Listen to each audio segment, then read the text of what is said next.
Welcome to 99 TV నేడు ప్రతిభ bulletin లో details చూద్దాం. పార్టీ మారుతానని ప్రకటించిన సీనియర్ నేత జీవన్ రెడ్డిని కాంగ్రెస్ బుజ్జగిస్తోంది.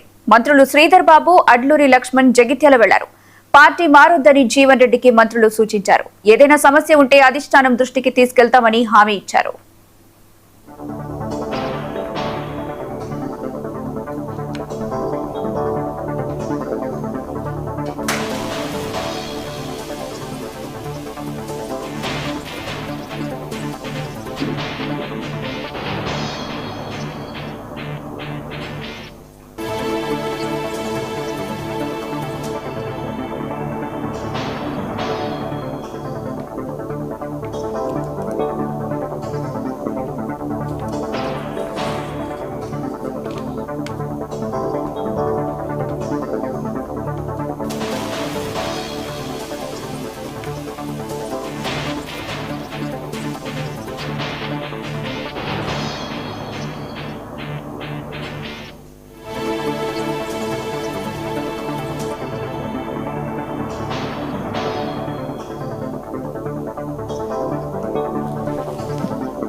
రైట్, ఇక జీవన్ రెడ్డి పార్టీ మార్పుకి సంబంధించిన మరింత సమాచారం మా ప్రతినిధి రుషికేష్ లైవ్ ద్వారా అందిస్తారు. రుషికేష్, చెప్పండి.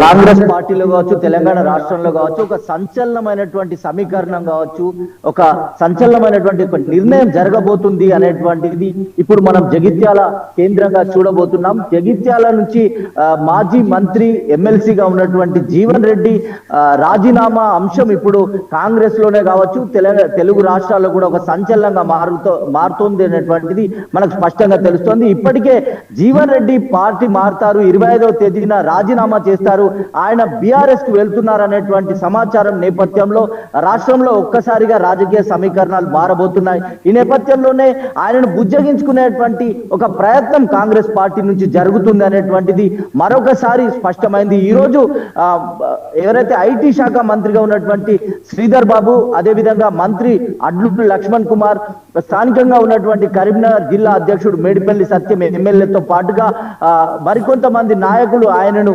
బుజ్జగించేందుకు జగిత్యాల ఆయన నివాసానికి వెళ్లారు. ఈ నేపథ్యంలో వారి మధ్య సుదీర్ఘంగా 2 గంటల పాటు రాజకీయమైనటువంటి భేటీ జరిగింది. జీవన్ రెడ్డిని నిర్ణయాన్ని వెనక్కి తీసుకునే విధంగా రాజీనామా నిర్ణయాన్ని ఉపసంహరించుకునేలా కూడా ఒక ప్రయత్నం జరిగినట్టుగా మంత్రి శ్రీధర్ బాబు కొద్దిసేపటి క్రితమే వెల్లడించారు. అయితే జీవన్ రెడ్డి సంబంధించినటువంటి రాజకీయ నిర్ణయం పైన కాంగ్రెస్ అధిష్టానం ఒక నిర్ణయాన్ని తీసుకుంటుంది. దీనికి సంబంధించి కూడా పెద్ద ఎత్తున ఇప్పటికే అంటే నేషనల్ కోఆర్డినేటర్ ఏఐసిసిగా ఉన్నటువంటి కత్తి వెంకటస్వామి టిపిసిసి జనరల్ సెక్రటరీగా ఉన్నారు. ఆయన 4 రోజుల క్రితం జగిత్యాలలో జీవన్ రెడ్డి నివాసంలో భేటీ అయ్యారు. ఈ అంశాలన్నీ మనం పరిశీలనలోకి తీసుకున్నట్టయితే ఇక్కడ కాంగ్రెస్ 2 వర్గాలుగా ఉంది అనేటువంటిది స్పష్టంగా తెలుస్తోంది. మొదటికి సంబంధించి ఒకసారి కత్తి వెంకటస్వామితో పాటుగా జగిత్యాల జిల్లా అధ్యక్షుడు గాజంగి నందయ్య వెళ్లారు. ఆ సమావేశంలో జీవన్ రెడ్డి మరియు కత్తి వెంకటస్వామి మధ్య సుదీర్ఘమైనటువంటి రాజకీయ అంశం అంతా రాజీనామా అంశం చర్చకొచ్చింది. ఎందుకు ఆయన పార్టీని వీడబోతున్నారనే అంశం పైన అటు కాంగ్రెస్ ఢిల్లీ అధిష్టానం కావచ్చు, కాంగ్రెస్ లో ఉన్నటువంటి రేవంత్ సర్కార్ పిసిసి ప్రెసిడెంట్ సంబంధించి మహేష్ కుమార్ గౌడ్ కూడా ప్రత్యేకంగా తెలంగాణ రాష్ట్ర వ్యవహారాల ఇన్ఛార్జ్ మీనాక్షి నటరాజన్ ఫోకస్ చేసినట్టుగా తెలుస్తోంది. సిద్ధాంత పరంగా కాంగ్రెస్ పార్టీలో సుదీర్ఘ కాలంగా సేవలు అందించినటువంటి జీవన్ రెడ్డి పార్టీ మార్పు నిర్ణయం పైన కేవలం జగిత్యాల ఎమ్మెల్యే సంజయ్ కాంగ్రెస్ పార్టీలో చేరడమేనా, మరేదైనా కారణం ఉందా అనేటువంటిది లోతుగా ఒక అధ్యయనం జరుగుతా ఉంది. దీనికి సంబంధించి ఆయన బుజ్జగింపుల పర్వం కూడా కొనసాగుతుంది. బీఆర్ఎస్ ఒక భారీ ఆఫర్ జీవన్ రెడ్డికి ఇచ్చినట్టుగా కూడా మనకు తెలుస్తా ఉంది. అయితే కత్తి వెంకటస్వామితో జరిగిన భేటీలో కాంగ్రెస్ జిల్లా అధ్యక్షుడు జగిత్యాల గాజంగి నందయ్య పాల్గొన్నారు. కానీ ఈ రోజు జరిగిన భేటీలో ఇద్దరు మంత్రులతో పాటుగా గాజంగి నందయ్య స్థానికంగా ఉన్నటువంటి జగిత్యాల జిల్లా అధ్యక్షుడికి సమాచారం లేదు అనేది మనకు స్పష్టంగా తెలుస్తుంది. ఈ నేపథ్యంలో కాంగ్రెస్ లో రేవంత్ సర్కార్ మహేష్ కుమార్ గౌడ్ పిసిసికి సంబంధించి ఒక రకమైనటువంటి బుజ్జగింపుల పర్వం కొనసాగుతుంది. మరోవైపు మీనాక్షి నటరాజన్ జీవన్ రెడ్డి పైన ప్రత్యేకంగా ఫోకస్ చేసినట్టు కూడా మనకు సమాచారం అంతా ఉంది. అయితే ఢిల్లీ వేదికగా కూడా మీనాక్షి నటరాజన్ ఢిల్లీ ఆదేశాలతో ఏం జరిగింది అనేది కత్తి వెంకటస్వామితో తెలుసుకున్నారా, లేక శ్రీధర్ బాబుకు సంబంధించినటువంటి ఇప్పుడు ఏ నిర్ణయం జరగబోతుంది, జీవన్ రెడ్డి రాజీనామా ఉపసంహరించుకుంటారా లేక కాంగ్రెస్ పార్టీని వీడి బీఆర్ఎస్ లో చేరుతారా అనేటువంటి ఒక సందిగ్ధత నెలకొంది. అయితే మొత్తం పరిణామాలు మనం చూసినట్టయితే కూడా ఇప్పుడు మంత్రుల భేటీ తర్వాత కూడా జీవన్ రెడ్డి వారితో సమావేశం కాలేదు. ఆ తర్వాత మీడియాతో మాట్లాడినటువంటి మంత్రులు శ్రీధర్ బాబు కావచ్చు, లక్ష్మణ్ కుమార్ తో ఆయన ఎక్కడ కూడా సీటు పంచుకోలేదు, కేవలం ఒంటరిగా తన నివాసంలోనే ఉన్నారు. ఈ సమీకరణాలన్నీ చూస్తే ఆయన డిసైడ్ అయిపోయారు బీఆర్ఎస్ పార్టీలోకి వెళ్తారా మరేదైనా పార్టీలోకి వెళ్తారా అనేది కాస్త పక్కన పెడితే కాంగ్రెస్ పార్టీకి మాత్రం రాజీనామా చేస్తారనేది మరొకసారి స్పష్టంగా తెలిసింది. అయితే జీవన్ రెడ్డికి పదవుల విషయంలో కావచ్చు, కార్యకర్తల కాంగ్రెస్ కరుడు కట్టిన కాంగ్రెస్ కార్యకర్తలు సుదీర్ఘ కాలంగా కాంగ్రెస్ కి పనిచేసినటువంటి కార్యకర్తలకు అన్యాయం జరుగుతుందనే అంశాన్ని ఆయన ప్రతి దశలోనూ ఎండగట్టుకుంటూ వచ్చారు. ఈ నేపథ్యంలో కాంగ్రెస్ కార్యకర్తలకు బీఆర్ఎస్ పార్టీ పైన పోరాడిన కాంగ్రెస్ కార్యకర్తలకు అన్యాయం జరుగుతుంది అనేటువంటిది జీవన్ రెడ్డి వాదన. అయితే కాంగ్రెస్ లో ఉన్నటువంటి మరో వర్గం మాత్రం మంత్రి పదవి దక్కలేదు అనేటువంటి అవకాశం కావచ్చు. అంటే ఇంత 10 సంవత్సరాల పాటు పోరాటం చేసిన తర్వాత కాంగ్రెస్ ప్రతిపక్షంలో ఉంది. తెలంగాణ రాష్ట్రం ఇచ్చిన పార్టీగా కాంగ్రెస్ పార్టీకి ఒక క్రెడిబిలిటీ ఉంది. ఈ నేపథ్యంలో ఇంత పోరాటం తర్వాత జీవన్ రెడ్డి లాంటి ఒక నాయకునికి కాంగ్రెస్ అధికారంలోకి వచ్చిన తర్వాత సముచిత స్థానం దక్కలేదు.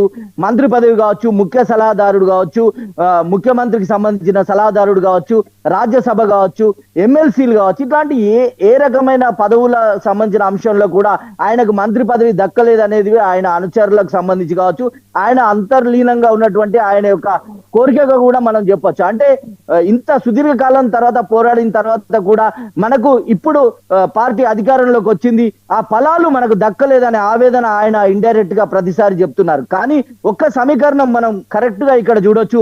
తెలంగాణ రాష్ట్రంలో కాంగ్రెస్ పార్టీ అధికారంలోకి వచ్చిన తర్వాత ఆయన పట్టభద్రుల ఎమ్మెల్సీగా కొంతకాలం కొనసాగారు. ఆ నేపథ్యంలో ఆయనకు మంత్రి పదవి ఇవ్వలేదు అనేది ఆయన అంతర్లీనంగా ఉన్నటువంటి ఆవేదనగా కూడా ఒక రకంగా మనం ఇక్కడ చెప్పుకోవచ్చు. మొత్తంగా కూడా అంటే ఇటు రాజ్యసభ కావచ్చు, ఎమ్మెల్సీ కావచ్చు, ఈ పదవులు ఏవి ఆయనకు దక్కకుండా రాజకీయ సామాజిక సమీకరణాల నేపథ్యంలోతో పాటుగా జగిత్యాల నియోజకవర్గంలో ఎమ్మెల్యే ఆధిపత్యం ఏదైతే సంజయ్ కుమార్ ఆధిపత్యం కావచ్చు, ఇటీవల జరిగిన మున్సిపల్ ఎన్నికల్లో టికెట్ల వ్యవహారం కావచ్చు, ఇద్దరు నాయకులు కూడా స్వతంత్ర అభ్యర్థులను బరిలోకి దింపడం, ఆ తర్వాత చైర్పర్సన్ పదవి కోసం పోరాడడం, దానికి సంబంధించి కూడా ప్రజాభవన్ లో అక్కడ మంత్రులు అడ్లూరు లక్ష్మణ్ తో పాటుగా మహేష్ కుమార్ గౌడ్, బట్టి విక్రమార్క డిప్యూటీ సీఎం నివాసంలో జరిగి అది ఎవరైతే సంజయ్ కుమార్ యొక్క వర్గానికి చెందినటువంటి సమిండ్ల వాణి శ్రీనివాస్ కు చైర్పర్సన్ దక్కడం, ఇవన్నీ కూడా తనకు ఆదరణ తగ్గిపోతుంది అనేది జీవన్ రెడ్డి ఒక పాయింట్ బ్లాక్ లో తన నిర్ణయాన్ని తీసుకున్నారు. సుదీర్ఘ కాలం తర్వాత కాంగ్రెస్ పార్టీకి రాజీనామా చేయాలని నిర్ణయించుకున్నారు. ఇదే అంశాన్ని త్వరలోనే తన నిర్ణయాన్ని వెల్లడిస్తా అనే అంశాన్ని చెప్పారు. అయితే 25వ తేదీన ఆయన పార్టీ మారుతున్నారు, 27వ తేదీ ఆయన బీఆర్ఎస్ పార్టీలో చేరబోతున్నారు అనేది 99 టీవీకి వస్తున్న స్పష్టమైన సమాచారం. ఏప్రిల్ 5వ తేదీన భారీ బహిరంగ సభ, అంటే ఏప్రిల్ మొదటి వారంలో ఏదైనా అనువైన తేదీ ఒక భారీ బహిరంగ సభకు కూడా బీఆర్ఎస్ పార్టీ కసరత్తు చేస్తోంది. ఏప్రిల్ 27వ తేదీ ఏదైతే భారతీయ రాష్ట్ర సమితికి సంబంధించినటువంటి వ్యవస్థాపక దినోత్సవం కూడా ఉంది. ఈ నేపథ్యంలో కేసీఆర్ తో జీవన్ రెడ్డి ములాఖాత్ ఉంటుంది. ఈ నేపథ్యంలో ఆయనకు సెక్రటరీ జనరల్ పోస్ట్ కూడా ఇచ్చే అవకాశం ఉంది. ఈ నేపథ్యంలో భారీ ఆఫర్లు జరిగినటువంటి ఒక ఊహాగానాలు కూడా విస్తృతమైన ప్రచారం కూడా మనకు లభిస్తోంది. జీవన్ రెడ్డి చిన్న కొడుకుగా ఉన్నటువంటి ఆయన యొక్క కోడలు ఎవరైతే చరిష్మా రెడ్డికి ఎమ్మెల్యే టికెట్ కూడా ఆఫర్, ఇలాన్ని అంశాలు కూడా తెరపైకి వస్తున్నాయి. మొత్తంగా కూడా ఆయన బీఆర్ఎస్ పార్టీలోకి వెళ్ళనున్నారు. బీఆర్ఎస్ పార్టీకి సంబంధించి ఆయనకు ఒక ప్రధానమైనటువంటి స్థానం లభించబోతుంది అనేటువంటి ప్రచారం నేపథ్యంలో కాంగ్రెస్ పార్టీ ఈ రోజు ఒక బుజ్జగింపుల పర్వం కావచ్చు, ఒక నష్ట నివారణ చర్యలు చేపట్టే ఒక ప్రయత్నం చేసింది. ప్రధానంగా కీలక రాష్ట్రంలో ఉన్నటువంటి కీలక మంత్రిగా ఉన్నటువంటి శ్రీధర్ బాబును బరిలోకి దింపింది. శ్రీధర్ బాబుకు జీవన్ రెడ్డికి చాలా సాన్నిధ్యం ఉంది. జీవన్ రెడ్డి మంత్రి అడ్లూరు లక్ష్మణ్ కుమార్ కారణంగానే నేను మానసిక క్షోభకు గురవుతున్నానని బహిరంగంగానే జీవన్ రెడ్డి వెల్లడించారు. తన అనుచరుడు గంగారెడ్డి హత్య తర్వాత ఈ వ్యాఖ్యలు చేశారు ఆయన. ఈ నేపథ్యంలో వారినే ఈ సమస్యను పరిష్కరించాలని అధిష్టానం బరిలోకి దింపిందా? మంత్రులు శ్రీధర్ బాబు, అడ్లూరు లక్ష్మణ్ జరిగినటువంటి భేటీలో ఎలాంటి ఫలితాలు రాలేదనేది మనకు స్పష్టంగా తెలుస్తోంది. అంటే పార్టీని వీడొద్దని కోరాం, సముచిత స్థానం కల్పిస్తామని అధిష్టానం చెప్పింది అనేటువంటి ఒక కంటి తుడుపు మాటలు మాత్రమే మంత్రుల నుంచి వెలువడ్డాయి. జీవన్ రెడ్డి ఇప్పటి వరకు కూడా మీడియా ముందటికి రాలేదు. తను నిర్ణయాన్ని కట్టుబడి ఉన్నట్టుగా కూడా తెలుస్తోంది. అయితే వారి మధ్య జరిగిన ఒక ఆసక్తికరమైన సంభాషణ ఇక్కడ మనం తెలుసుకోవచ్చు. మంత్రి అడ్లూరు లక్ష్మణ్ కుమార్ తో ఆయన సంబోధిస్తూ, మీరు మంత్రి కావాలని ఉంది, నేను ఓడిపోవాలని రాసి పెట్టుంది. గతంలో రాజీవ్ గాంధీ కనుక బతికుంటే పివి నరసింహారావు ప్రధానమంత్రి అయ్యేవారు కాదు, ఆయనకు టికెట్ కూడా దక్కలేదు. ఒక దశలో పివి నరసింహారావు మొత్తం సామాన్ ముల్లై మూట అన్ని సర్దుకొని హైదరాబాద్ షిఫ్ట్ కావాలని ఆలోచన చేశారనేటువంటి వ్యాఖ్యలు కూడా జీవన్ రెడ్డి నోటి వెంట వచ్చాయి. ఈ నేపథ్యంలో ఆయన మంత్రి పదవి లాంటి, ముందు మనం చెప్పినట్టుగా మంత్రి పదవి లాంటి అంశాలు కూడా ఇవన్నీ పరిగణలోకి వచ్చాయి. ఆధిపత్యం పోరును భరించలేకనే సముచిత స్థానం లభించకపోవడంతో 4 దశాబ్దాలుగా పనిచేసినటువంటి కాంగ్రెస్ పార్టీకి జీవన్ రెడ్డి రాజీనామా చేయబోతున్నారు. మంత్రులందరూ రేవంత్ రెడ్డితో పాటుగా మొత్తంగా కూడా ఆయన రాజీనామా అనేది స్పష్టం అనేది కూడా మనకు తెలుసు. Right, thank you.